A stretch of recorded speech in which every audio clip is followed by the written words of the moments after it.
কখনো কোনোদিন কারো পারমিশন ছাড়া মোবাইলের গ্যালারি চেক করবেন না। কখনো কারো পারমিশন ছাড়া তার ফেসবুকের মেসেঞ্জারে কে কার সাথে চ্যাটিং করেছে এটা করা যাবে না। কখনো কারো পারমিশন ছাড়া তার মেইলের ইনবক্স খুলে দেখা যাবে না। কখনো কারো পারমিশন ছাড়া কারো ব্যক্তিগত চিঠি পড়া যাবে না। দিস ইজ ইসলাম, এটাই ইসলাম।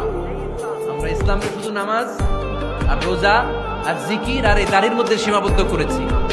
প্রত্যেকের একটা প্রাইভেসি আছে না নাই? Everyone has privacy and no one should interfere in his privacy or in her privacy. প্রত্যেকের একটা প্রাইভেসি আছে না নাই? মানুষ ছোট হলেও তার একটা সম্মান আছে না নাই? এজন্য ছোট্ট বাচ্চাদেরকে কখনো প্যান্ট খুলতে বলবেন না। অনেকে বলে আরে ছোট মানুষ খোল খোল, আরে তুই খোল, এই খোল খোল খোল তো, আছে না নাই? ওরও প্রেস্টিজ আছে, ওরও সম্মান আছে। খবরদার, everyone has a personal space and no one should interfere someone's personal space. কারণ পার্সোনাল স্পেসে যেন আমরা নাক না গলাই। অনেকের বদস্বভাব ফ্যামিলি ম্যাটার নিয়ে, প্রাইভেট ম্যাটার নিয়ে কথা বলে। ভাই কি চাকরি করেন? সরকারি না বেসরকারি? সরকারি। বেতন কত? উনার বেতন কত? এটা দিয়ে আপনার কি লাভ? ঠিক কি না?